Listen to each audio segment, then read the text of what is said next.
It is the morning sports desk for Tuesday, May 14th. I'm CJ Baumgartner, Corey Tackman rocking in the co-host chair today, and we are going to do a little bit of recap from a game we had yesterday afternoon on KWAD between Otter Tail Central and Parkers Prairie baseball, a Park Region Conference clash, a lot on the line with two teams that have some pretty big goals, one of which I'm sure for both teams is winning the Park Region Conference. Corey, you've had two baseball games to call, and both of them have been pretty darn good. Yeah, going into yesterday's game, at least according to Minnesota scores, I should say, Otter Tail Central and Parkers Prairie were each 11-1 overall and 8-1 in PRC play. And Parkers Prairie came out victorious with a 2-0 victory. CJ, really well-pitched ball game, yet again, even better than the game I saw on Friday, which was a really well-pitched game as well. Both starting pitchers went the distance. Both starting pitchers threw fewer than 100 pitches. And I always keep unofficial count, but I just so happened to hear at the end of the game when both teams, they were like, hey, what'd you get for pitch count? And they like confirmed so that, for their records or whatever. And my pitch count matched the official pitch count for the day. Nolan Steidel for Parkers Prairie, the winning pitcher, went the distance. I think he had 13 strikeouts in the ball game. He threw 98 pitches and was just lights out. Good in that shutout. Lane Dilly went the distance for Otter Tail Central. Despite the loss, he threw just 71 pitches and worked himself out of some unbelievable jams, especially late in that game. 2-0 was the final score. The only two runs were scored in the second inning, bottom of the second, by Parkers Prairie. And those runs were scored from the middle third of their lineup down. So the bottom of the order kind of did it. But the starting pitching was excellent. The defense was good when it needed to be. And, they worked out of Otter Tail Central did a first and third situation. They worked out of a bases loaded jam in the sixth to give themselves a chance in the top of the seventh. And really, unfortunately for Otter Tail Central, for the second game in a row, they just couldn't come up really with big hits in kind of some crucial moments. They really like to bunt the ball, CJ. They like to play a lot of small ball. They like to get on the base paths, move around. They like to bunt for base hits, all that stuff. And they had a hard time getting bunts down. Again, the second game in a row now. So, because we saw them on Friday also.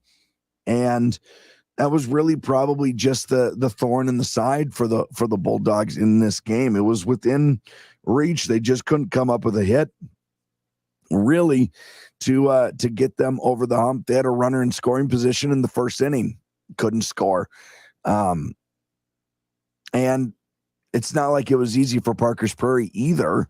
They just did it in a cluster in the second inning and got those two runs across, and that was all it took. A really well played high school baseball game, and Parkers Prairie takes control in the Park Region Conference.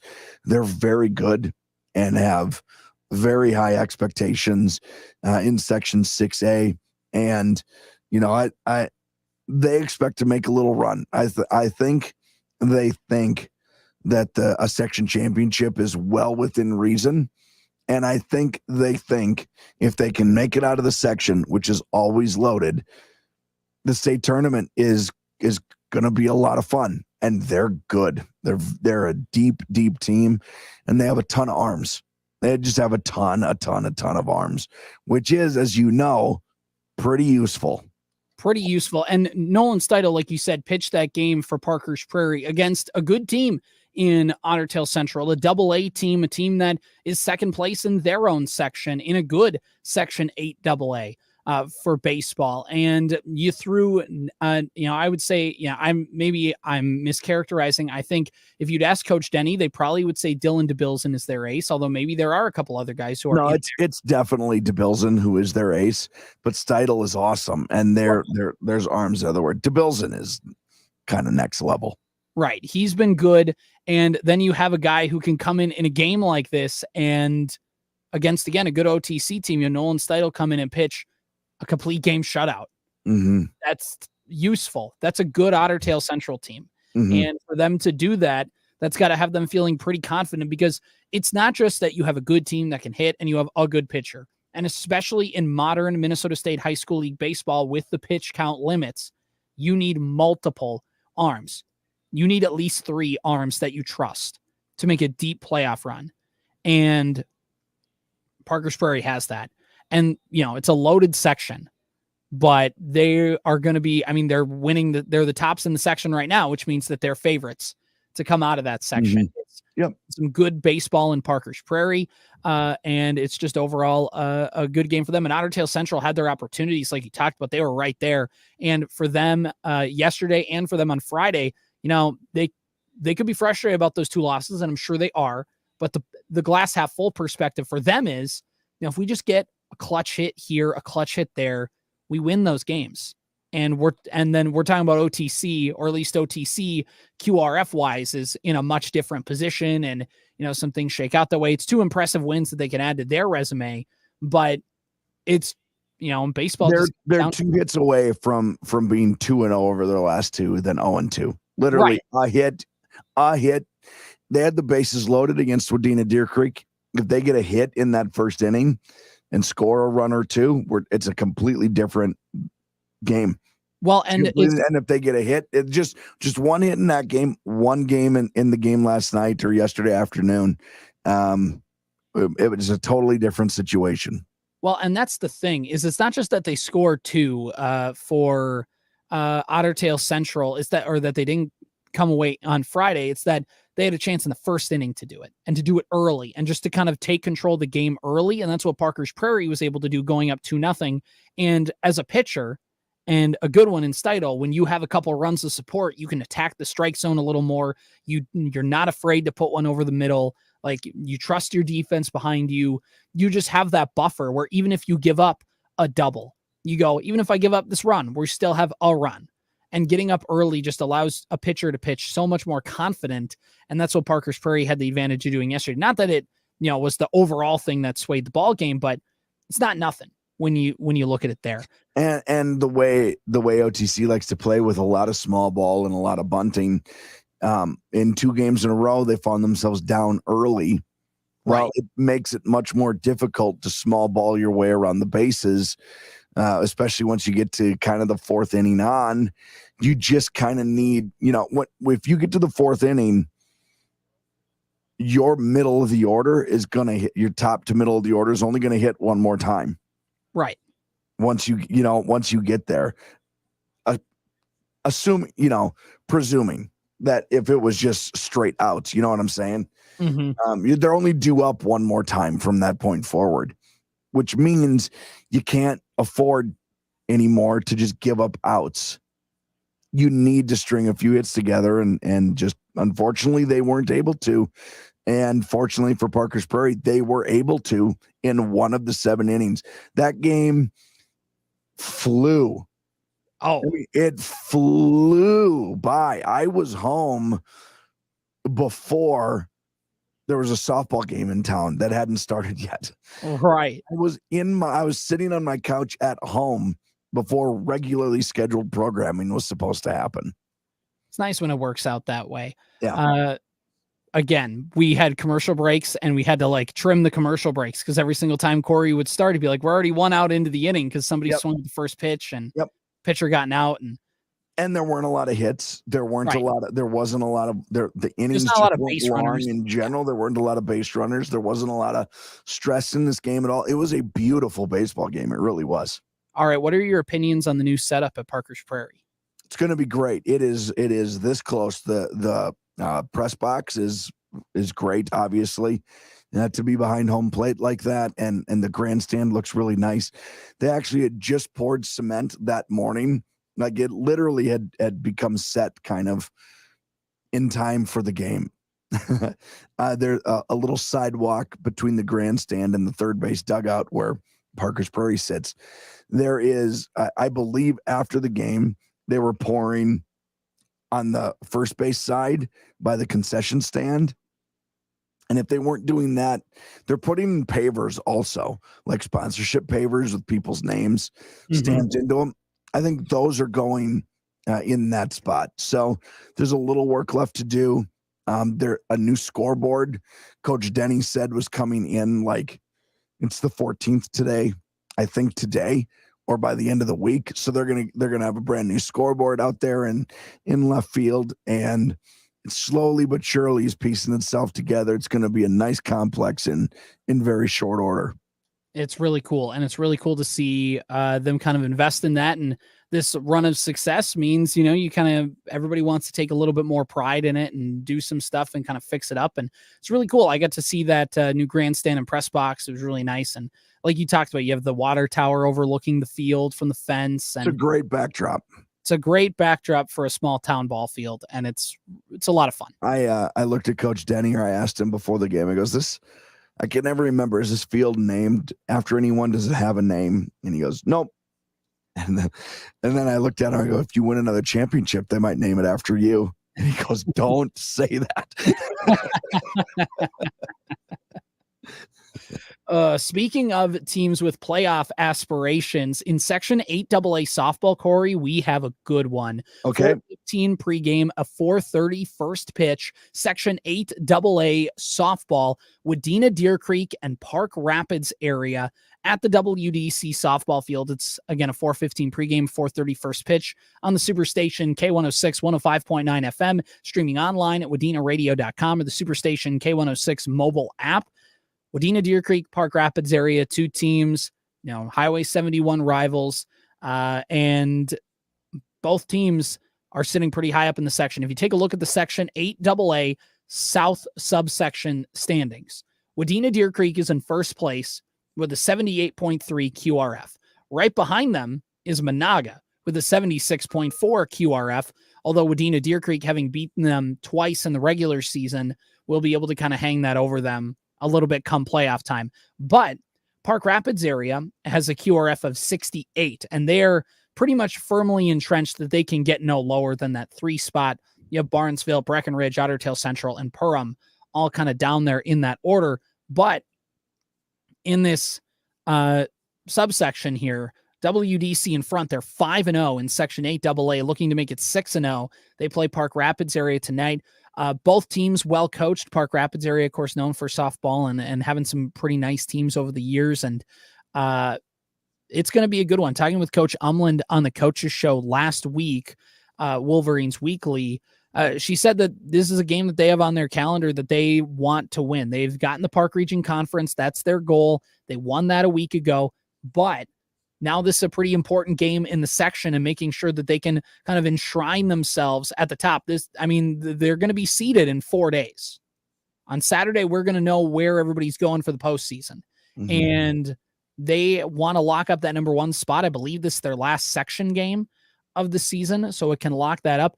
And then later in the week, WDC plays Swanville, a team that is ranked in the top 10 in Class A softball coming into last week. So it's a busy week for WDC, but Park Rapids area, of course, a historically good program and well coached, and they got the better of WDC a year ago and up in Park Rapids. I remember calling that game. So it'll be really fascinating to see this one. It's going to be a good one. Late season matchup, postseason implications on the line.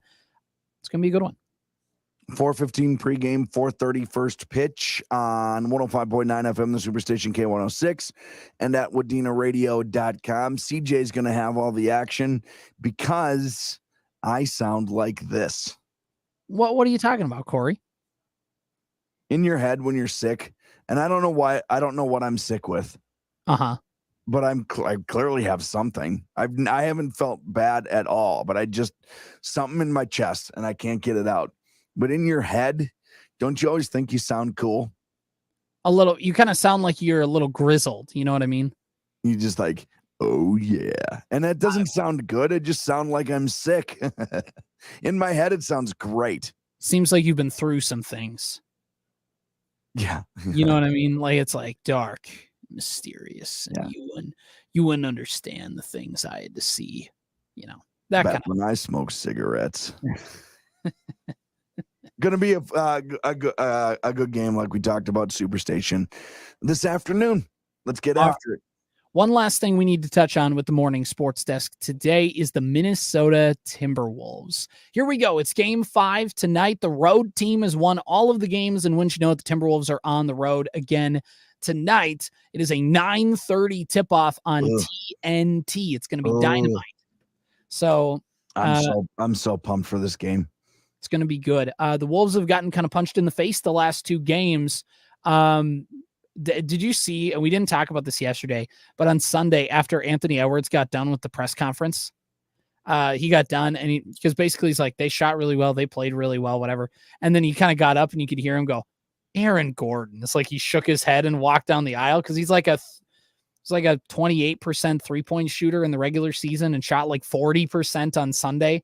It's like, yeah, he was like 11 of 12 from the field or something stupid. It's like Aaron Gordon. Like when that guy's just dousing you, it's like, I don't know what we could have done. That guy just was on his game tonight, and good game. We'll get you next time. They're going to shoot 65%.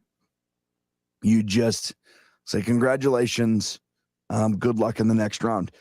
It's the old thing. It's the old thing in baseball. You rip one into the gap and a guy runs and chases it down, dives. You just tip your cap and go, all right, nothing I can do about that. There's nothing you can do about them making hard shots. So gut level reaction about tonight's game.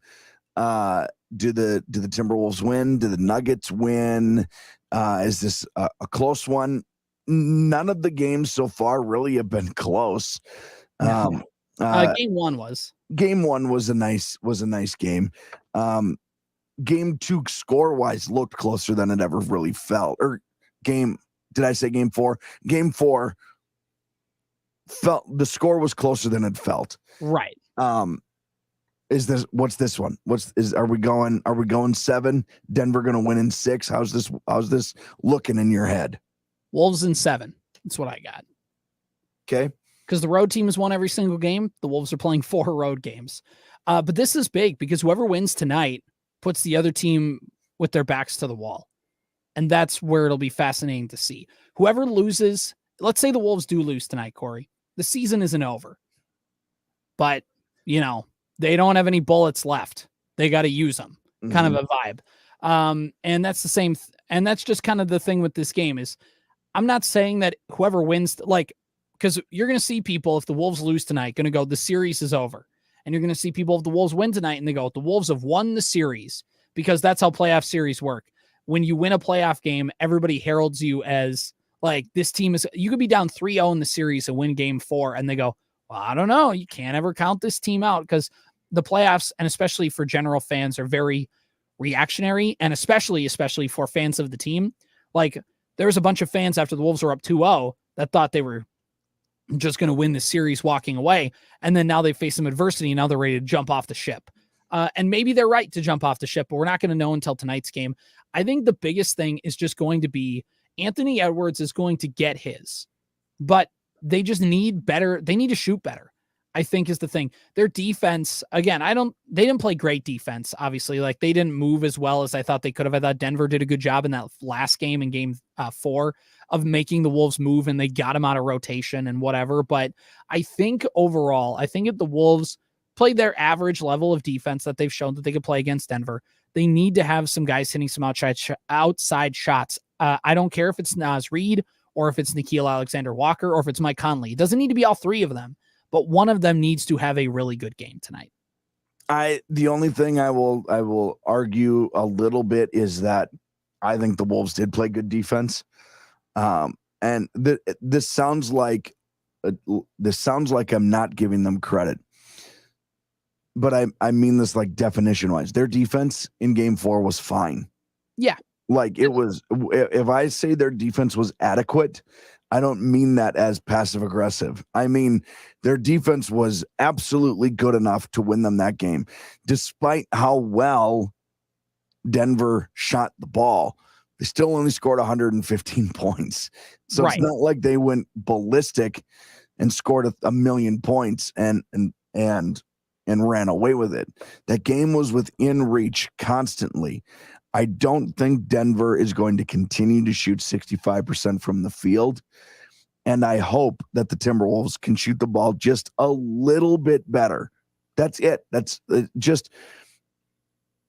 That is enough of a difference for the Timberwolves to win a game. I will happily put on my homer hat here once again, but there is no reason why the Timberwolves can't win this game tonight. Just doing exactly what they did in game 4, even maybe make 2 more buckets a half. And Denver is going to miss 2 more buckets a half. And there's your difference. Maybe don't play an awful final 30 seconds of the second half, or just have the thing go, like, even if maybe I'm being too harsh, but you could say just don't have a team make a basket, get a steal, and make an unbelievable half court shot. And that goes your way. Yeah. I do think in the grand scheme of things, that's probably too harsh, but that was a brutal stretch. You were potentially could have been down by 4 or 5. You were presently down. Was it 7? Yeah. And then you were down by 15, 20 seconds later. Unbelievably brutal, which, by the way, like you said yesterday, that's what they ended up losing by. Right. You know what I mean? That 8-point swing was what they lost by. And here's the thing, like, it's just not gonna, like, but that was, I'll give you an example, because I've been thinking about this since game 2. Do you remember when Josh Dobbs came in for the Minnesota Vikings? Of course. Who could forget Rocket Man? And the Vikings won that. Was that Atlanta? Yeah. The Vikings beat Atlanta, and it was pure chaos. Everything about that game was pure chaos. Well, there's something to be said about not being able to plan for pure chaos. And when pure chaos happens, there's just nothing you can do. And all you can do when that game is over, if you're the Atlanta Falcons, is go, wow. I cannot believe that happened. How are we supposed to prepare for that guy? He didn't even know he was going in the game. And what it means is you need to maybe not put as much weight into it if you lost. And as Vikings fans know, you need to not put so much glory in it because you ended up winning. It was just chaotic. A couple things went your way. And chaos is chaos. There's no rhyme or reason for it. That last 20 seconds of the half was so chaotic that it sure bit you in the butt, but it probably doesn't mean anything. It just worked out. It's just how that worked out. There have been how many basketball games have you watched in your life? You've never seen that, and you'll probably never see it again. Right. That's just a little unlucky. And I think if chaos is also random. So if there's chaos in this game tonight, hopefully you cross your fingers it works out in your favor. Right, exactly. And I think here's the thing, and the glass half full perspective for the Wolves is that they didn't play a great game on Sunday night, and I think we all agree Denver played a really nice game on Sunday. And they shot the lights out of the ball. And I just want to always clarify that. Denver did not play any better or worse of a game than they played all season long. They shot like crazy. Right. There was nothing special about that except they made every single hard shot. I'm not trying to discredit them, but some nights they go in. Some nights they go in. This is purely about the making and missing shots. Right. And here it's a lot of, again, the Wolves didn't shoot awful. They didn't shoot particularly well. Kyle Anderson, if you look at, he's the only Timberwolves player to have minus minutes in the game. Great. I'm not terribly thrilled when he's on the floor. No, and I'm not, and I've tried to, Kyle Anderson's been kind of the whipping boy for some Wolves fans. So like, I'm not trying to be that guy, but he's just not had a great playoffs. But he's the worst rotation player that they have right now. He's been their worst player. Mm-hmm. But when you look at the fact that Karl Anthony Towns and Anthony Edwards both shot horrible from the free throw line by their standards on Sunday night, and they were sloppy, they turned the ball over. So when you look at it for the Wolves, in one way, it's bad because they were sloppy in a few different areas. But in a good thing, it's if you can just clean up a couple of them, you make up that margin of error that you made off a Denver team who was shooting the lights out. The sky is not falling. The Wolves team, these Wolves can come back. The Wolves have never lost 3 games in a row this season, Corey. Mm-hmm. So why start now? Totally agree. So I don't know. I mean, there's a lot of little things you could say about this, but I think the gist of ours is you can be deflated after those 2 losses. I know I sure am. Like, as much as I try to tell myself, rightfully so. Rightfully so. They're up 2-0 with the world by the balls, and then Denver was like, "Give me my balls back." And now they have a big game at the Ball Arena tonight. Exactly. That's going to be important. And really, like you talked about, Corey, I think it's the best thing to say because these 2 teams are evenly matched.